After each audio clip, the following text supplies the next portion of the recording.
Part 7. Miranda.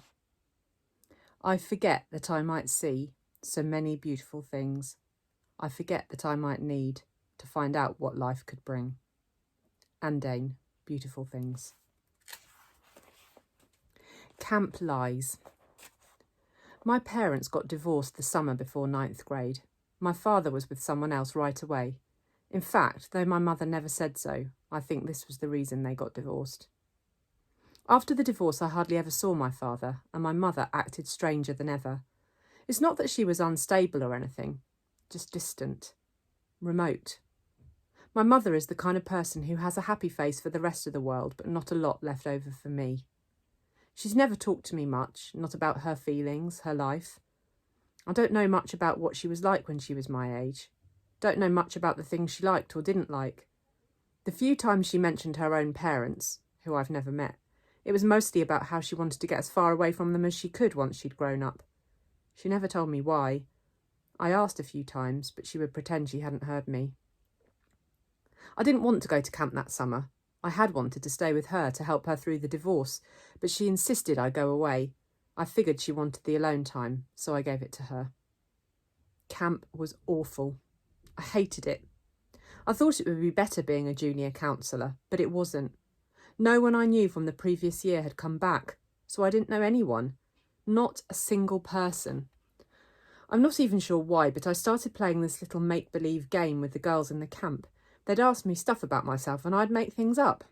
My parents are in Europe, I told them. I live in a huge townhouse on the nicest street in North River Heights. I have a dog named Daisy. Then, one day, I blurted out that I had a little brother who was deformed. I have absolutely no idea why I said this. It just seemed like an interesting thing to say.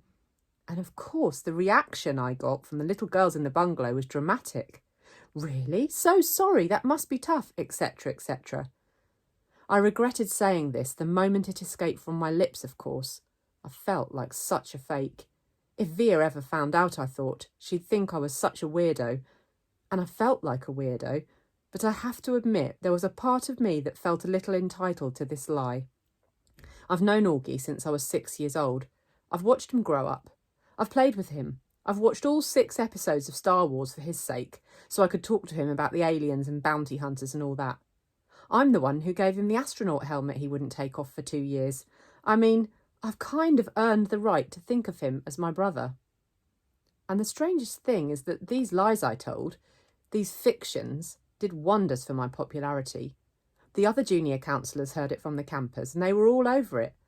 Never in my life have I ever been considered one of the popular girls in anything, but that summer, in camp, for whatever reason, I was the girl everybody wanted to hang out with.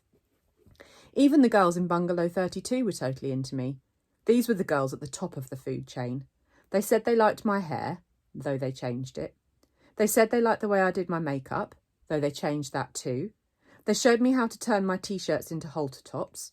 We smoked. We snuck out late at night and took the path through the woods to the boys' camp. We hung out with boys. When I got home from camp, I called Ella right away to make plans with her. I don't know why I didn't call Via. I guess I just didn't feel like talking about stuff with her. She would have asked me about my parents, about camp. Ella never really asked me about things. She was an easier friend to have in that way. She wasn't serious like Via. She was fun. She thought it was cool when I dyed my hair pink. She wanted to hear all about those trips through the woods late at night.